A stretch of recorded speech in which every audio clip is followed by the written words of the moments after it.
Hello everyone and welcome back to my channel. In this video we are going to see how we can create a web app using Streamlit which will do image classification that we have trained using PyTorch. For example, Scratch classification model. So for example, we have three different type of defects here. Let's say I choose a defect here from a Scratch and I pass it through and it predicts oil with confidence 99%.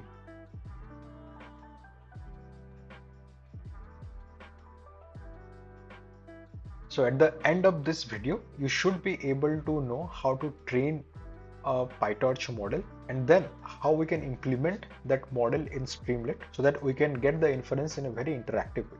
The goal of this video to do a deep dive on PyTorch and understand PyTorch while doing the project. So I'll be more descriptive. It will take definitely more longer than other videos, but I think it will be more valuable for people who are beginning with PyTorch or at least interested in learning more about PyTorch and image processing especially. So with that said, let's get started and dive into the video. As we need a lot of data to train a deep learning model, first we need to find a source of labeled data. And in this case, I'm using this site, and you'll be freely able to download the dataset containing different type of defects in the mobile screen. Now let's go to VS Code where I have already downloaded the dataset and we'll start from the folder itself. So after you have downloaded the file from the link, you'll get something like this. You have example of good image, oil, scratch, and stain. So let's see first this what is oil. So this is a type of defect. All the images here they have the similar kind of defect, and there are total 400 samples belonging to each class. For example, in here oil has 400 samples. So has the scratch. This is the some example of scratch data, and this is the example of stain data. All right, this all three has 400 samples per class. Now let's see what is good. This is a case where there is no defect. But for now, we are going to ignore this three. This one, and this one. I'm just going to delete them because for this first project on this particular data set, I want to keep it very simple and we'll just keep it a simple classification algorithm between these three. After that, right now, I'm going to create a new file. I'll just name it. So in this Jupyter notebook, I'm going to train my model. So before starting the project, let's see how we can import an image into a PyTorch tensor. So right now in our hand, we have a lot of image. Let's say this image, for example. I'll copy and say copy relative path or copy path as you like. To read, to operate between different files, I need a library, and for that I prefer to use pathlib. So first I'll import the that library. So like from and also to do basic image operation, I'll use pillow library. So for that I'll import to display the image in a better way. I'll just use matplotlib. Just with this three library, we can read any image and display it on our console. For example, let's say yeah. Uh, I'll And this is the path to the library. I can just do like this. Yeah. And if you see, yeah. So I have imported this image into my into my memory right now. So if I do image dot size, we see that this image is a pretty big one. It has 1920 pixel cross 1080 pixel. And right now we want to convert this pill image. If you want to see the type of the data type, you can just write type and you'll see. We want to convert this pill image into a PyTorch tensor. For that, of course, we have to first import torch and torch vision. This torch vision has a lot of modularity which helps us operate on the images. So now I'll use a function inside torch vision. So So yeah, just by writing this much, so this is the function that operates on the pill image. So what does it do? It converts it into a PyTorch tensor. So if I right now just print, it didn't only convert, but it also normalized it by just dividing with 255. So if I want to show the image, if I want to print how does this image looks like, so I have to use matplotlib. For that, I'll use plt.imso.img. But I'm gonna get an error right now. Let's see what the error says. The error says that the shape is invalid. This is because in PyTorch, the channel is taken first, but this imshow method takes the channel as last. So for that, we have to apply something that's image dot permute. This basically changes the accesses. So what does this permute operation does? It changes the first axis to the last and brings the second and third axis to first and second. That's all. Right now, let's see. Yeah, right now we can plot it out very easily. So whenever working with PyTorch, we need to keep in mind that in which device the tensor is loaded in. So here device means whether it's a CPU or a GPU or any other device if you have. So to know right now your tensor, this image tensor, where is it? You just have to write the name of the tensor variable and dot device. Yeah. So here it says right now it's in CPU. To know this is important because whenever some variable are in GPU, other libraries which are not designed for GPU like matplotlib, numpy, they cannot operate on those kind of variables. So that's why suppose this image was in um, initially in the GPU, then we have to bring it back to the CPU. For that, what we write? We just write the dot CPU, and this brings the variable to the CPU.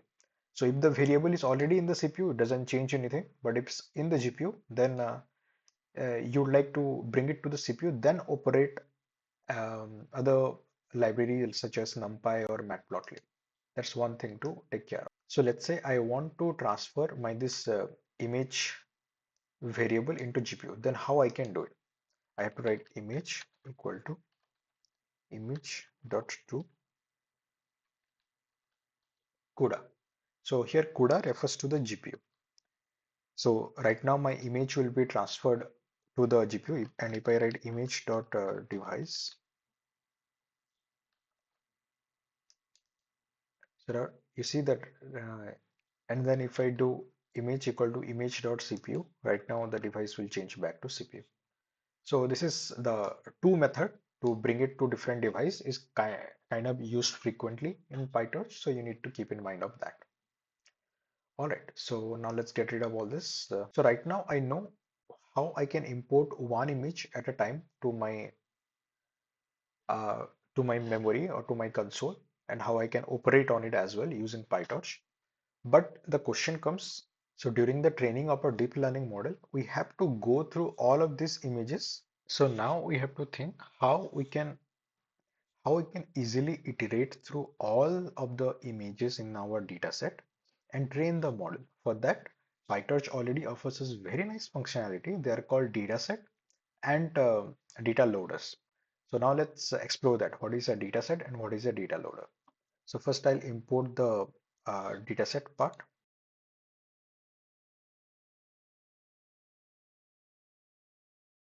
So now that we have imported these two very useful library, let's see how they can be useful. So first of all, we have to create a dataset or something that can fetches us all these images in the form of a tensor if we just give it an index. So what do I mean? Let me clarify myself. So this image folder is going to help us create a data set out of this file structure directly. And how is that? So for that, I'm going to write a data set equal to, in the root, I give the address to this folder, the main directory under which there are three subdirectories where my images lie. All right. So now let's see what does this data set do. So right now let's see what is X. X is the first picture basically, this one. And what does the Y contain? Let's see. It contains the corresponding class, which class this image belongs to. For example, I get a dictionary of classes to their corresponding number. So here depends which name you have given to your subfolder. They will be named accordingly. And also there is another one. And this gives you just the list of name of your classes. In this order, they are basically named. So that's but what is the advantage of this having this entire thing, this data set? So here, one thing you need to know is though this is a data set containing all our information, it doesn't store all these images in the memory in our RAM. It loads one image at a time when we ask it to fetch that number of index. So that's why we do not run out of memory, which is a main issue when you are training large computer vision model. All right, I thought that is clear. That is the basic you need to know about the dataset. Here, the X is a pill image, but we don't care about pill image. We don't need a pill image. We need a PyTorch tensor. And how we can do it? That is, even if you go and see the image folder, it has an argument transform. Here you can give your argument that what kind of transformation you want. So, for example, all right, this is my transform. So what it will do? Right now, let's see. See, now my type of X changed to a PyTorch tensor. But that's not it. There is something else to it. If I X dot, if we see the shape of the X, it's pretty huge. We can't, even if this is this huge, we cannot save more than one or two image at one time in our memory. Because during the training, not only the image is saved, but also the neural network, the backpropagation gradient, all the activations, they're all also saved at the same time. So it it gets pretty large pretty quickly. Basically, we want to resize our image to a smaller version, which the neural network can easily process.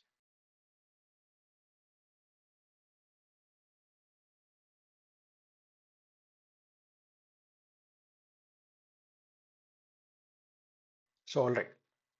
So for that, what I did is I created a series of transform. So here, what will happen? Before it used to just have this one transform, but right now it will first go through this transform and then this transform. First, it will resize the pill image to 224 cross 224 instead of 10801920, and then it will convert it to a PyTorch tensor. Right now, in the transform method, I'll just give this, and now if I run this, you see, right now my image is just 3 cross 224 cross 224. If you also want to see the image, how does it look? We can do like PL. See, it become a square image right now. But we don't care about the aspect ratio. We just want to know the defect, the type of defect. All right, so that was all about the dataset, how we create a dataset and how we add the transformation to the dataset so that whenever we ask to fetch an index, it not only fetches it, but also does some transformation to give us a PyTorch tensor. Now we'll deal with the second problem. What is the second problem? It was about how we will load all these images that we have, like 1200 images we have, into our memory. And frankly, it's not possible. So we'll do mini batch uh, loading. So we'll divide this entire image into small mini batch, let's say 16 sample in one mini batch. And we'll only load those 16 sample at one time to the RAM and do the model training with those small amount of batch. Let's see how we can do that. For that, this data loader will help us a lot. So let's say we take the data loader object, we pass the data set that we created. This one just now that we have created, and a batch size. So what is the batch size? That how many number of samples will be loaded at one time. Number of workers is basically how many amount of CPUs you want to use. You can check how many CPU cores you have. If you write any number, it will use that many number of CPU. Like one, it will only use one CPU core. But when you write zero, it gives this process the highest importance, and shuffle because we would like the dataset to be shuffled randomly during each loading. Basically, when you do length of data loader, it gives you how many number of batches are there. So there are 75 batches and each batch containing 16. So we should have total 1200 samples. But now let's see how we can extract the batches from here and how does it look. So for that, what we'll write, we have to write a for loop because the data loader, it is an iterator. I'm breaking the loop because it can go on forever. So you see here, this is the size of my X. I have 16 samples, each having 3 into 3 channels, 224 height, 224 width. And then the Y has total 16 size. Let's see what is this Y. So Y is just the classes it belongs to. 1, 0, 0. So 1 belongs to the second class, 0 belongs to the first class, and 2 belongs to the third class. That's it. So now we have our data processing ready. But now we forgot one thing in between. That is to split our dataset into train and test. To also split the dataset into train and test, the PyTorch gives us a very helpful module. So here you see torch.utils data random split. So after this is the function that divides your dataset into uh, two parts. The dataset is your that you created using the image folder library, and 0.8 represents how much percentage of data you want to keep in the train, and 0.2 is the how much data you want to keep in the test. So now we'll use the data loader, but right now we'll use data loader for one for training and one for testing. So we'll do just like that. I just copy pasted the code that I have previously written and see. In the just one difference here is in the test case, I am putting shuffle equal to false. That I don't want to. There's no point in shuffling the test data. Now we'll move on to the model training part. So during the model training part, we have two options. Either we can create a CNN model right from the scratch, or we can take a pre-trained model. If you want to use pre-trained model, you can go to this website. So yeah, you go to these websites and you get all the pre-trained model with their pre-trained weights on ImageNet available for you using PyTorch.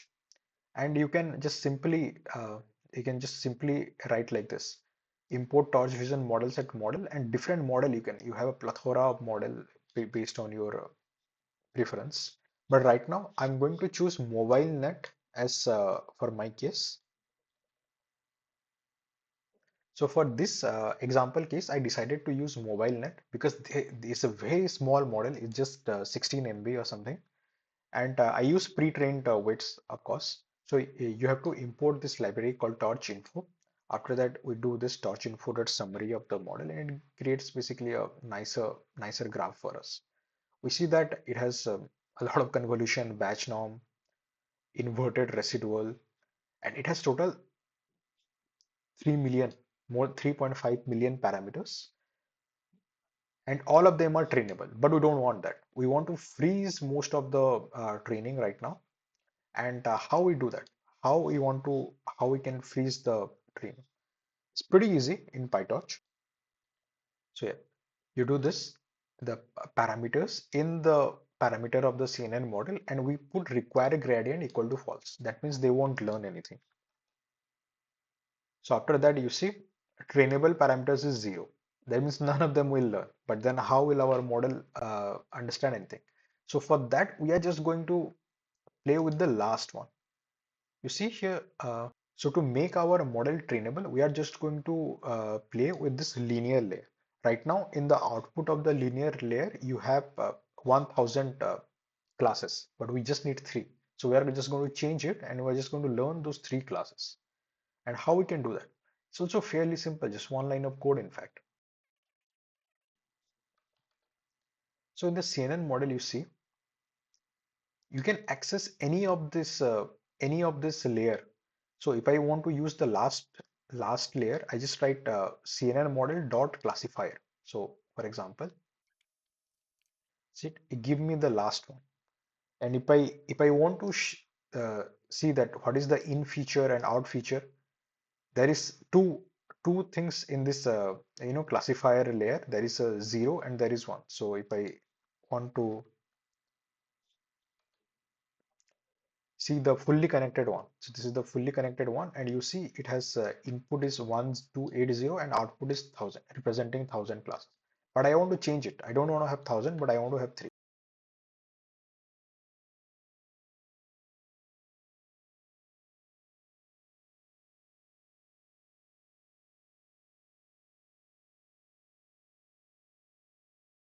dot classes. So as I have 3 different classes, I'll have 3 different. All right. So now we did this. Now let's see our CNN model. How does it look? CNN model. Did our CNN model change or not? See, right now it changed to 1280, but now we have only 3. And as this final layer, we did not put require grad equal to false. This one will still learn. And to see that, we just do this. Yeah.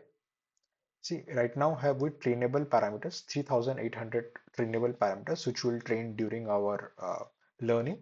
But this most of the parameters will stay the same.